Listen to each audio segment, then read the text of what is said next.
آپ پر مالی پریشانی ٹوٹ پڑی ہے سورہ قریش، آپ قرضوں کے نیچے دب گئے ہیں سورہ قریش۔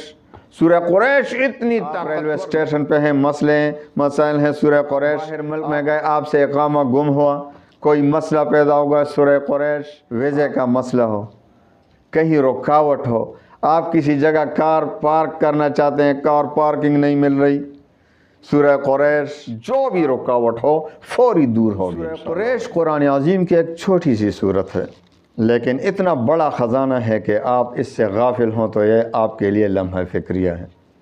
آپ پریشان بھی رہتے ہیں، سورہ قریش آپ جانتے ہیں، سورہ قریش کو آپ سورہ قریش کی تلاوت کر سکتے ہیں، اور پھر بھی آپ پر مالی پریشانی ہے۔ آپ کو دیکھو، زندگی میں صرف مالی پریشانی نہیں، سورہ قریش میں اتنے برکتیں ہیں کہ آپ حیران رہ جائیں گے اس کی برکات سن کر۔ سورہ قریش، آپ کسی باہر ملک میں گئے، ادھر آپ کو ویزے کا پرابلم ہو، ویزے کا مسئلہ ہو، آپ کو کہیں رکاوٹ ہو، آپ کسی جگہ کار پارک کرنا چاہتے ہیں، کار پارکنگ نہیں مل رہی، سورہ قریش۔ آپ باہر ملک میں گئے، آپ سے اقامہ گم ہوا، کوئی مسئلہ پیدا ہوگا سورہ قریش۔ آپ ریلوے اسٹیشن پہ ہیں، مسائل ہیں سورہ قریش۔ آپ پر مالی پریشانی ٹوٹ پڑی ہے سورہ قریش۔ آپ پر قرضوں کا بوجھ دبا ہوا ہے، آپ قرضوں کے نیچے دب گئے ہیں سورہ قریش۔ سورہ قریش اتنی طاقتور، دیکھو سفر میں ہو، حضر میں ہو، جہاں بھی ہو آپ کو امن حاصل ہوگا، آپ کو مالی پریشانی نہیں ہوگی جب آپ سورہ قریش کو اپنا لیں گے۔ اتنا آسان وظیفہ کم تعداد میں دیتا ہوں، انشاءاللہ العزیز اس پر عمل کرنا ہے اور دیکھیں گے کہ اس کے کتنے برکات آپ کو ملیں گے۔ جو بھی رکاوٹ ہو فوری دور ہوگی انشاءاللہ العزیز۔ تو آئیے وظیفے کی طرف آتے ہیں۔ اجازت عام ہے، کوئی بھی اجازت نہ مانگے، کیونکہ میرے وظائف کی اجازت عام ہوتی ہے۔ ہاں 4 شرائط دیتا ہوں، وہ 4 شرائط صرف وظیفے کے لیے نہیں، وہ آپ کی زندگی کے 4 شرائط ہیں۔ آپ وظیفہ پڑھیں گے تو ان 4 شرائط کے ساتھ وظیفہ اثر کرے گا۔ 4 شرائط کے وظیفہ پڑھیں یا نہ پڑھیں، زندگی کے لیے یہ اصول ہیں، آپ کی زندگی کے لیے ہمارے زندگی کے اصول ہیں کہ 4 شرائط ہم میں ہر وقت ہونے چاہیے۔ وہ کون کون سے شرائط؟ سب سے پہلے نماز کی شرط، نماز کی پابندی، 5 وقت کی نماز پڑھیں گے تو آپ کا وظیفہ کام کرے گا۔ ایسا نہ ہو کہ آپ 5 وقت کی نماز نہیں پڑھتے اور بڑے بڑے تسبیحات میں لیے پھرتے ہیں۔ میں وظیفہ پڑھ رہا ہوں، میں تلاوت کر رہا ہوں قرآن، اور نماز فرض فوت ہو چکی ہے، نعوذ باللہ۔ تو نماز کی پابندی ویسے ہی زندگی میں ضرور فرض ہے، اور آخرت میں سب سے پہلے نماز ہی کی پوچھ ہوگی۔ نماز پڑھا ہے، کتنے نمازیں نکالو، عمل نامے میں دکھاؤ کتنی نمازیں پڑھی ہیں، کتنے قضا ہوئی ہیں۔ تو سب سے پہلے حساب کتاب جو ہوگا وہ نماز کا ہوگا، تو نماز کو کبھی نہیں چھوڑنا ہے، ٹھیک ہے۔ دوسرا شرط رزق حلال کی طلب۔ حلال کھائیں گے تو آپ کی دعا قبول ہوگی، حرام کھائیں گے تو دعا قبول نہیں ہوگی۔ حضور پاک صلی اللہ علیہ وسلم کی حدیث مبارک ہے کہ جس پیٹ میں حرام پڑا ہو اس کی دعا کیوں کر قبول ہوگی۔ بہت ایک شخص ہے جو بیت اللہ کے سامنے یا رب کر رہا ہے، اس کی حالت بہت قابل رحم، بال ایسے، لباس ایسا، حالت ایسی قابل رحم، یا رب کر رہا ہے، لیکن اس کے پیٹ میں، حدیث میں آتے ہیں، اس کے پیٹ میں حرام پڑا ہے، اس کا جو لباس ہے وہ بھی حرام، تو اس کی دعا کیوں کر قبول ہوگی۔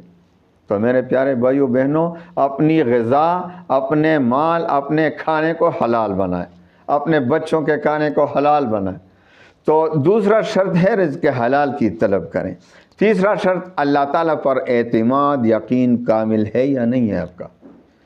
اللہ تعالیٰ پر یقین کو کامل بنائیں کہ میرا رب سب کچھ کر سکتا ہے اور وہ میرے ساتھ نرمی کا معاملہ فرمائے گا، کرم کا معاملہ فرمائے گا، میری دعا ضرور قبول فرمائے گا۔ میرا جو وظیفہ ہے اللہ تعالیٰ سے ہی دعا مانگنا ہے۔ تو اللہ تعالیٰ تو وہی ذات ہے جو سب کچھ کر سکتا ہے، اس کے لیے نہ کوئی رکاوٹ ہے، نہ وہ بخیل ہے، سب سے صحیح ذات ہے، وہ میری دعا ضرور قبول کرے گا۔ حدیث قدسی میں آتا ہے کہ اللہ تعالیٰ فرماتے ہیں کہ میں اپنے بندے کے ساتھ اس کے ظن اور گمان کے مطابق معاملہ فرماتا ہوں، یعنی جس طرح مجھ پر ظن اور یقین رکھے گا میں اسی کے مطابق معاملہ فرماؤں گا۔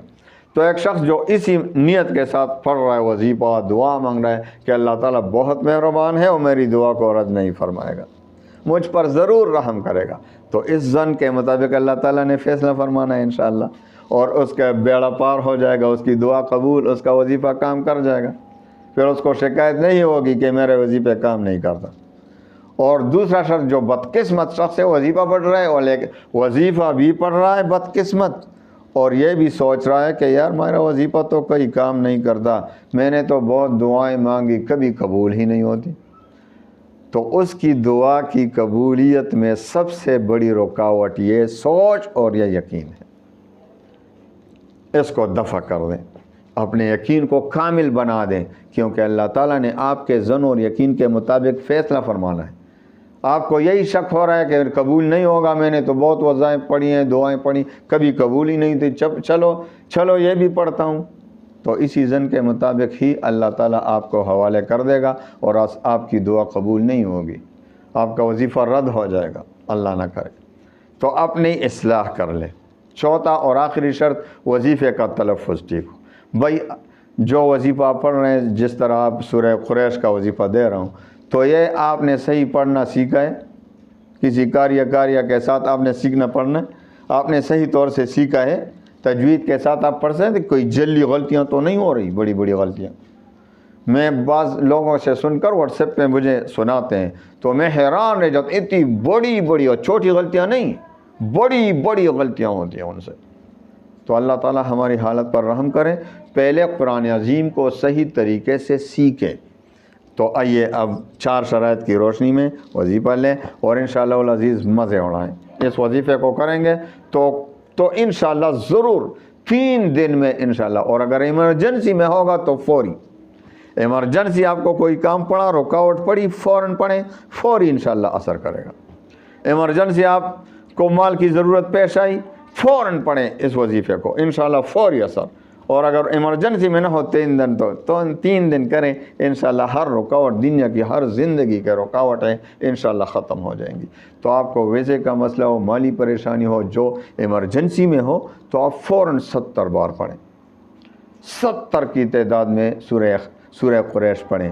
سب سے پہلے اول و آخر 11 بار درود شریف پڑھیں، درود ابراہیمی، اور درمیان میں 70 بار سورہ قریش پڑھیں۔ آپ باہر ملک میں ہیں، آپ سے کوئی اقامہ گم ہو گیا، آپ کو کوئی مسئلہ پیدا ہو گیا، قید و بند کی نوبت آ گئی، خدا نخواستہ پریشانی آ گئی، تو فوراً اللہ کے سامنے گڑ گڑا کر روئیں اور خوب دل سے، دھیان سے پہلے 3 بار درود شریف اور 70 بار سورہ قریش پڑھیں۔ اس کے بعد پھر آخر میں 3 بار درود شریف، اور رو رو کر اللہ سے دعا مانگے، انشاءاللہ اسی وقت فیصلے اتریں گے، اسی وقت انشاءاللہ آپ کے لیے انتظام کیا جائے گا، آپ اس مسئلے سے بری ہو جائیں گے، اس پریشانی سے چھٹکارا مل جائیں گے انشاءاللہ۔ اور آپ کو اگر ایسا جلدی بھی نہیں کہ کوئی حاجت ہو جو پورا نہیں ہو رہا، تو اسی 70 کی تعداد میں 3 تک یہ وظیفہ کریں، 3 دن تک، صرف 3 دن، اور 3 دن میں انشاءاللہ العزیز آپ کی ہر مراد پوری ہوگی، آپ کی ہر خواہش پوری ہوگی جو جائز ہو۔ پریشانی ہو، آپ کو رزق کا مسئلہ ہو، قرض ہو، کسی دشمن کا خوف ہو، یہ تو خود اللہ تعالیٰ نے اس میں فرمایا۔ دیکھو، رحلۃ الشتاء والصیف، سفر میں آپ کو تکلیف ہو رہی ہو، وہ بھی انشاءاللہ ختم۔